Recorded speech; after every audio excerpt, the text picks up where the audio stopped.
Welcome to round 3 of the Parenting Roundabout podcast for the week of September 14th. I'm Nicole Erdix, and I'm here with Terry Morrow. Hello. And Catherine Halecko. Hello. We're mums of teens and young adults, and when it comes to parenting, we've been there, done that, bought the t-shirt.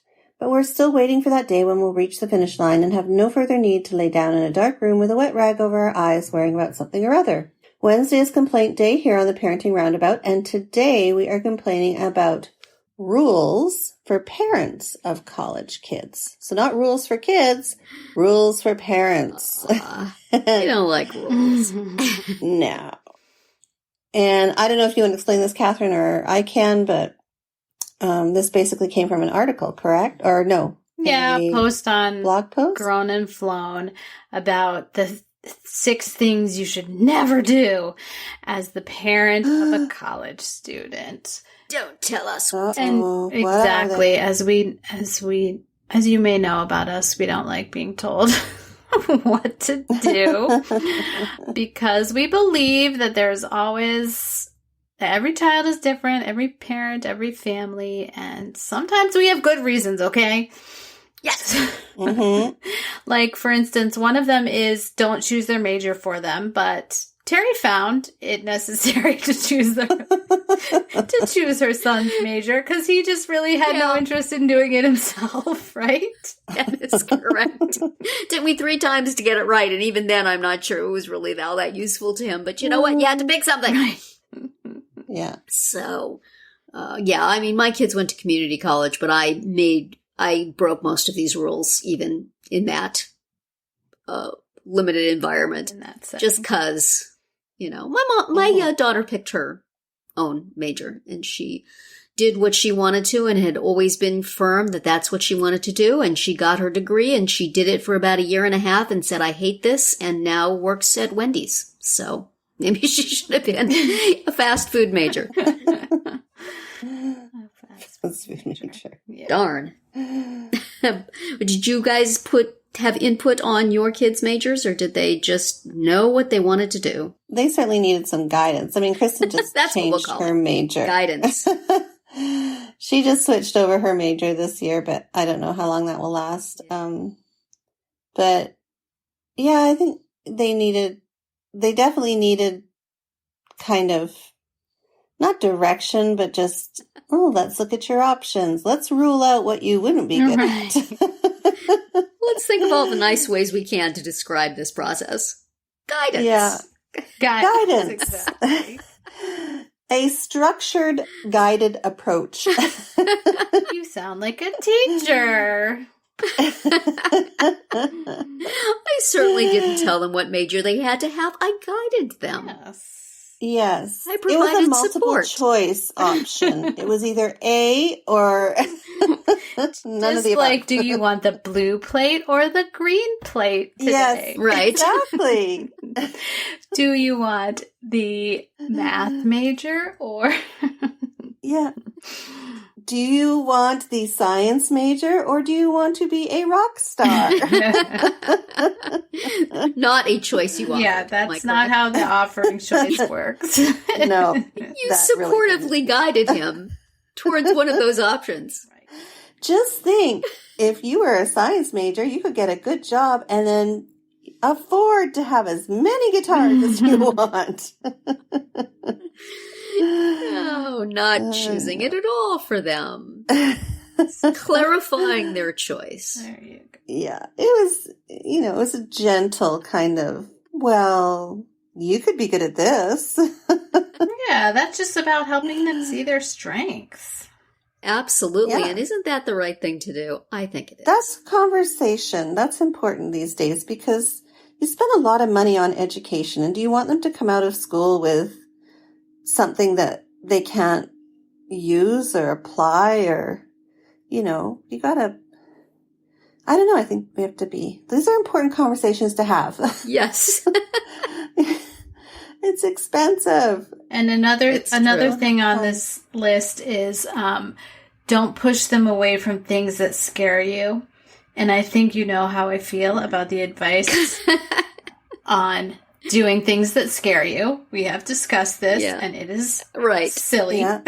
That's absolutely. Like, it scares me if you would walk around campus at night by yourself, but I shouldn't. Yes. I shouldn't push them not to do that? No, of course I should. So. Yes, absolutely. I mean, my father certainly pushed me away from places he didn't want me to go. So why should I not do the same thing? The family tradition. Family traditions are important. That's right. Well, and I think we have some wisdom that we can impart on our children. Like, Absolutely. you know, you don't need to drink all those bottles of beer. Just a few. Okay, It's fine. It's not necessary. Pardon? Just a few. Yeah, exactly. You don't, yeah.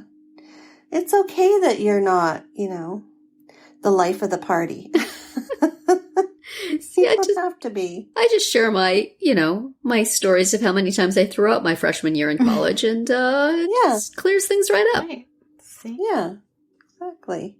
Doesn't that sound embarrassing, children? You wouldn't want to do that. I mean, I think, like, I don't know about you guys, but, I mean, I always there was advice that my parents, went in one ear and out the other, but then there was a lot of advice that was actually quite useful and helpful, and sure. so. Did you feel that way at the I time? think,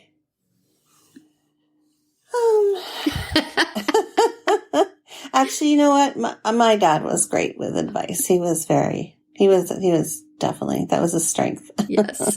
In terms of life advice. Yeah. So I did listen to him a little bit more than maybe I don't know, more than my mom, that's for sure. You were suspicious of her vegetable pushing her motives. ways. Yes, exactly. Did she show you where to grow alfalfa sprouts in your dorm room? Right. Look, this is the perfect spot. Yeah. That was a I don't know. story. Clearly, one person's pushing your kid away from the thing that scares you is another person's, providing sage advice based on experience. Right. Which is what we do. Right. For sure. Out of love. And How about this one? Don't be afraid to let them struggle. Well, I don't know about you, but I don't want to see kids struggle. If they wish to struggle, they need to not call us and tell us about it. Exactly. Can we make that deal? All night. If you're going to call me at 2 a.m. and say I'm struggling. what your roommate is doing, then I'm going to get myself involved in it. I'm sorry. Exactly. I'm going to send you 10 different TikToks that explain how to get out of the problem that you're in. Because that's the only thing you really listen to these You days speak anyway. to them in their language. That's in their perfect. language. Yeah. If I can't reach them by sitting them down on the couch and making them listen to me, I'm going to send them a barrage of TikToks. Absolutely. See, you know how to communicate in their language. Right. With the young people. I'm not sure. They probably get annoyed. Oh, God, Mom. So, As long as I'm not making them, they're fine. Me being on TikTok. So I see one of the things here you are not supposed to do is speak for your child. For example, email the professor. Now, does this include when you pretend to be your kid emailing the professor? It specifically says do not do that. Well, but I mean, there's two different things here. There's, hello, I am so-and-so's mother, and I am emailing you, professor, to make a complaint. And there's just pretending to be your kid. Yeah. That's okay, right? Not according to this No? document. No. What if your kid is never going to do it, but it needs to be done? Or what if your kid says, Mom, you write good emails, you do it. Then it's okay, right? I feel like that's... If you're commissioned by the young person. To me, that starts to be a different story. And, I would or make them they start sit there trying and it. watch me write it, though. Yeah, well, but I mean, sometimes, how about if they sit there and they try to write it, but they're not doing it right, and they're not expressing themselves properly? Can you just say, get up, let me sit down and do it, and then you can say it's okay? Does that count? Well, if I would want them to be observing the process so Yeah. that I could at least pretend that they were involved in some way. I think I mostly did that. I did that with my daughter for sure. With my son, it was hard to get him to really care about things. So, I would just be him. I still do that for adult things. I do that for my husband, to be honest. my husband the other day said, "Can't you just write it and sign my name to it?" Right. I'm like,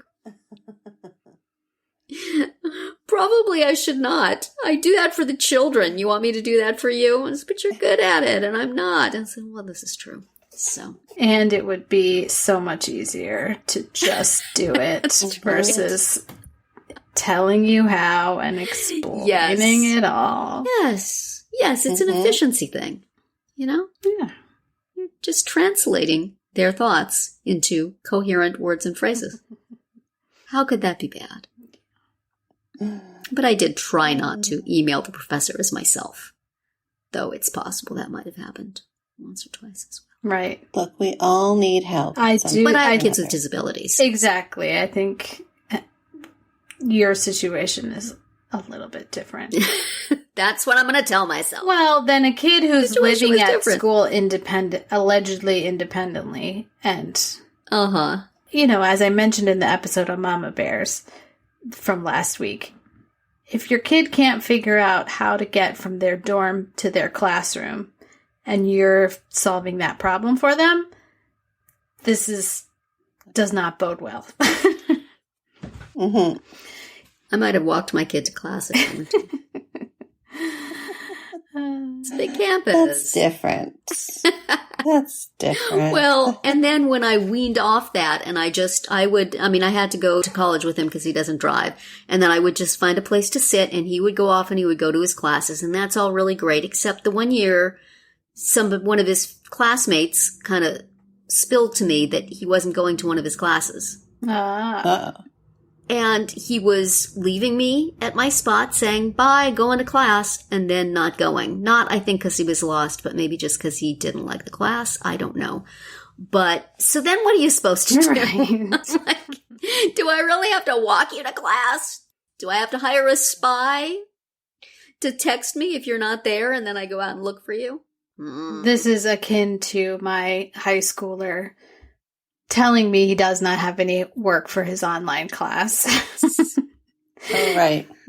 And coming to find out weeks later that he actually had plenty of work to do that he was not doing. So did he just not get it? Did he not understand? Or did he conveniently not get it? Oh, he just straight up lied.